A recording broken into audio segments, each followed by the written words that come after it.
વૈશ્વિક સ્થિતિને ધ્યાને રાખીને કેન્દ્ર સરકાર દ્વારા એસ્મા લાગુ કરાયાના પગલે કલેક્ટર ડોક્ટર અનિલ ધામેલિયાએ આજે ગેસ ઉત્પાદકો, વિતરકો ઉપરાંત મામલતદારો સાથે બેઠક યોજી પુરવઠાનો તાગ મેળવ્યો હતો।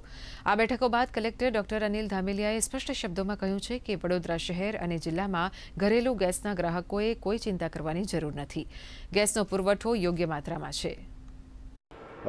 હાલની તબક્કે આપણા જ્યારે પીએનજી, સીએનજી અને એલપીજી આ ત્રણ બાબતે એમઓપીએનજી દ્વારા અલગ અલગ સૂચનાઓ પ્રસિદ્ધ કરવામાં આવેલી છે। એલપીજી માટે વિશેષ કરીને અલગ અલગ તબક્કે માહિતીઓ, મિસઇન્ફોર્મેશન પણ સ્પ્રેડ થઈ રહી છે।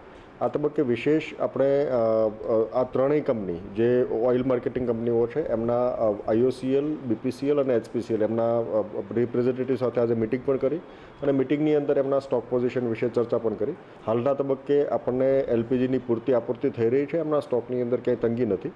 માત્ર ઘરેલું વપરાશ માટે આપણે પ્રાથમિકતા આપવાની છે। સાથોસાથ દરેક કન્ઝ્યુમરને આપણે 25 દિવસના અંતરાલ ઉપર સ્ટોક પ્રોવાઈડ કરીશું। ઓનલાઈન રજિસ્ટ્રેશન કરાવવું જરૂરી છે। તમામ એજન્સીઓ સાથે પણ આપણે મિટિંગ કરી એમને પણ સૂચનાઓ આપી કોઈપણ જગ્યાએ કાળાબજારી ન થાય, કોઈપણ જગ્યાએ એ જથ્થો ડાયવર્ટ ના થાય એ બાબતની તકેદારી પણ રાખવાની છે અને એની સૂચનાઓ પણ આપેલી છે।